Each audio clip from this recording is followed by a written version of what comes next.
మనం చూస్తామండి, యేసు ప్రభు ఈ లోకంలోకి వచ్చేటప్పుడు ఆయన మరియను కోరుకున్నాడు, కన్య అయిన మరియను కోరుకున్నాడు. ఆ మరియ గర్భమున ఆయన జన్మించి, చరిత్ర చెప్తుంది, యోసేపు యేసు ప్రభు బాల్య దినమందే మరణించాడని. యేసు ప్రభు బాల్య దినమందే యేసు ప్రభు లోకపు తండ్రిగా చూసుకుంటున్న యోసేపు మరణించాడు. ప్రథమ ఫలముగా యేసు ప్రభు బాధ్యత అంతా మోయాల్సి వచ్చింది. ఆ కుటుంబ బాధ్యత అంతా Yesu Prabhu. That is why he was a carpenter. ఆయన తండ్రి కార్పెంటర్ అయితే ఆయన కూడా కార్పెంటరీ పనిచేశాడు.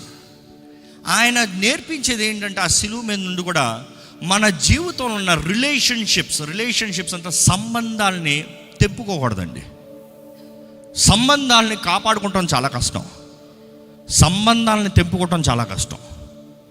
ఈరోజు ఒక మాట అడుగుతా, మీ తల్లిదండ్రులు సజీవ లెక్కలు ఉన్నారా?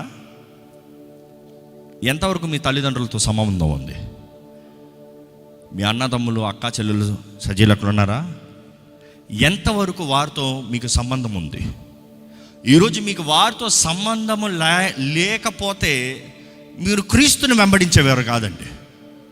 వారు ఏదో గొడవ అన్నారని, వారు ఏదో నాకు మోసం చేశారని. ఈరోజు దుఃఖకరమైన విషయం, బాధకరమైన విషయం, మన భారతదేశంలో ముఖ్యంగా, ప్రపంచం మొత్తంలో ఇదే గొడవలే. మన భారతదేశంలో ముఖ్యంగా ఏంటంటే, కుటుంబాల మధ్య ఉన్న గొడవలు, కుటుంబాల మధ్య ఉన్న సమస్యలు అపవాది శక్తులకి ముఖ్య ఆధారం అయిపోతుంది. ఎంతోమంది చేతబడి శక్తుల ద్వారా పట్టి పీడించబడుతున్నవారు, బంధించబడిన వారు, వారు ఎక్కడి నుండి వచ్చామని అడిగితే ఏమంటారు తెలుసా?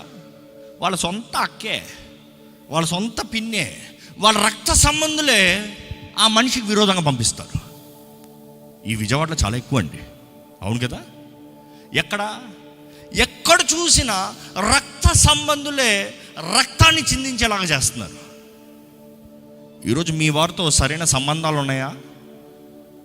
ఒకటి జ్ఞాపకం చేసుకోవాలండి, ఒకరు మనతో సరిగా జీవించలేదంటే వారితో కలిసి జీవించమని దేవుని వాక్యం చెప్తలే. You have to get a clarity. వారు నాకు మోసం చేశారండి, వారు నాకు కీడు చేశాడండి, వారితో మరలా ఎలాగ కలిసి జీవిస్తామో దేవుని వాక్యం జాగ్రత్త చదవాలి. సమాధానముతో జీవించమన్నాడు కానీ కలిసి జీవించమని చెప్పలే. Are you getting the clarity? ఒకరు మీకు కీడు చేశారు, మీరేం చేయాలి? వారిని క్షమించాలి. క్షమించిన తర్వాత వారు కీడు చేస్తానికి మీరు ఇచ్చిన అవకాశం మరలి ఇవ్వమని చెప్తలే. హృదయంలో ఏం పెట్టుకోకండి, వారిని క్షమించండి.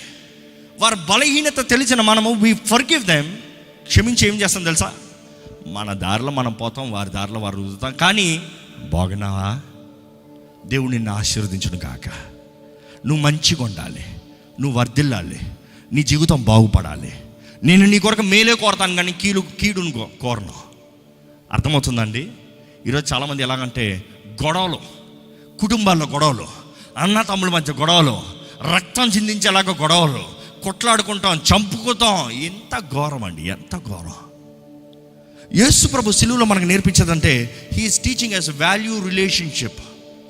నీకు ఈ లోకంలో ఇచ్చిన సంబంధాన్ని నీవు కాపాడుకో. ఒకటి చెప్తానండి, మీ తల్లి అవనే, మీ తండ్రి అవనే, మీ సహోదరులు అవనే, దేవుని చిత్తం లేకుండా వారు మీ జీవితంలోకి రాలే, మీరు వారి జీవితంలోకి రాలే. దేవుడు మిమ్మల్ని కలిగి ఒక ప్రణాళిక, ఒక ఉద్దేశం కలిగాడు కాబట్టి మిమ్మల్ని కలిసి జన్మింపజేశాడు, జీవింపజేశాడు, వారికి దానముగా బహుమానంగా ఇచ్చాడు. కానీ ఈరోజు ఎంతోమంది ఏంటి తెలుసా? నా జీవితం నాదే, నా ఇష్టం నాదే. అయ్యా అమ్మ చెప్తున్నాను, మీ పిల్లల్ని ప్రేమించండి. వారు తెలియక చేసిన దాన్ని తెలిసి చేసిన కార్యాలనే ప్రేమించండి.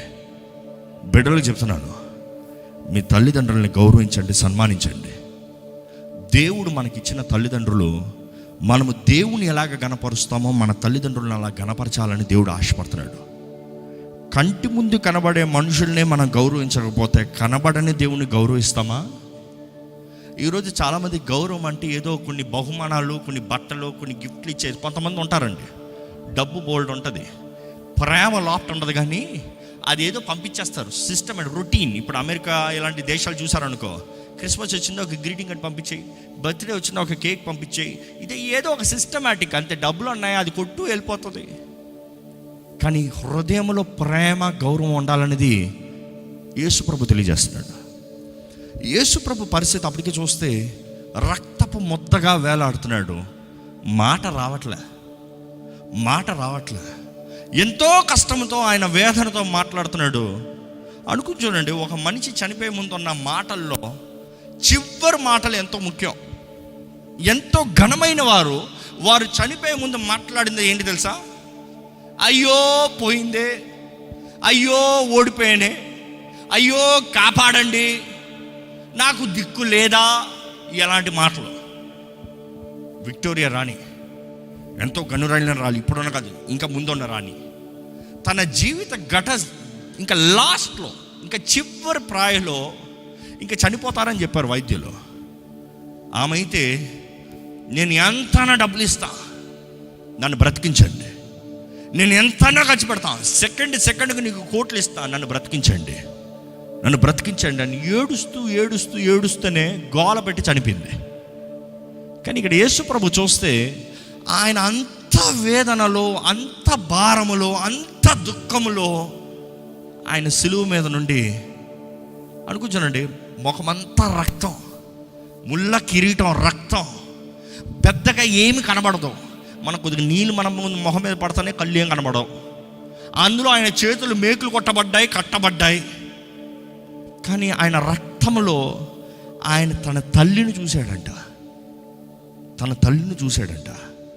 ఆయన వేదనలో కూడా తన తల్లిని చూశాడు. ఆ మాట చెప్పేటప్పుడు నాకు జ్ఞాపకం వస్తుందండి. దేవుని కొరకు ఎవరైనా తన జీవితాన్ని సమర్పించుకుంటే దేవుడు ఎట్టి పరిస్థితుల్లో వారిని మర్చిపోడండి. నమ్మేవారు హల్లెలూయా చెప్తామా? మరియా దేవుని కొరకు సమర్పించుకుంది. నా జీవితం దేవుంది. యేసుప్రభు అంటున్నాడు, సిలువ మీద నుంచి కూడా నన్ను ఈ లోకంలోకి తీసుకొచ్చావు, నేను ఈ లోకాన్ని విడిచి వెళ్తున్నా, అయినా కూడా నిన్ను మర్చిపోను. నువ్వు నా కొరకు వాడబడ్డావు, నీకేం కావాలో నేను చూసుకుంటా. దేవుడు నాకు తెలియజేయబడుతుంది. యేసు ప్రేమించిన శిష్యుడు అని రాయబడి ఉంటుంది యోహాను గురించి. ఏమని చెప్తున్నాడు? అమ్మా. చాలామంది ఈ మాట ఎటకారంగా చెప్తారండి. ఓ స్త్రీ అని చెప్పాడు, హీ సెడ్ ఉమెన్, ఎంత ఇదిగా మాట్లాడాడు అన్నట్టు అనుకుంటారు. కానీ జోసెఫియస్ అనే చరిత్రకారుడు రాస్తాడు, అంతవరకు అమ్మగా ఉన్నవారిని, అమ్మా ఇంట్లో పిల్లలు చూడండి, అమ్మా ఇట్రా, అమ్మా చెయ్యి, సడన్గా గౌరవంతో ఏమండి ఆయన చెప్పే ఉద్దేశం ఏంటంటే, అక్కడ మాడబడిన మాట ఆయన అంటున్నాడు గౌరవంతో, అమ్మా ఇదిగో, నువ్వు నా తల్లివి కాదు, ఇంకో ఇప్పుడు నీ చేతుల్లో పెడుతున్నాను, నీకు పెడుతున్నాను కుమారుణ్ణి, ఆ కుమారుడు నిన్ను చూసుకుంటాడు. నేను ప్రేమించిన వ్యక్తి, నన్ను ప్రేమించిన వ్యక్తి తను చూసుకుంటాడు నిన్ను. మనం చూస్తాం ఆ సిలువ మీద కూడా ఆయన బాధ్యతని నెరవేర్చినట్లుగా చూస్తాము. ఈరోజు ఇక్కడ ఉన్న ప్రతి ఒక్కరు నేర్చుకోవాలి, లైవ్లో వీక్షిస్తున్న ప్రతి ఒక్కరు నేర్చుకోవాలి. మీరు కష్టంలో ఉండొచ్చు, మీరు బాధలు ఉండొచ్చు, మీకు ఎంతో పోరాటం ఉండొచ్చు, మీ జీవితం అర్థం కాని పరిస్థితులు ఉండొచ్చు. కానీ దేవుడు మీ జీవితంలో ఇచ్చిన వారిని మీరు గౌరవించండి.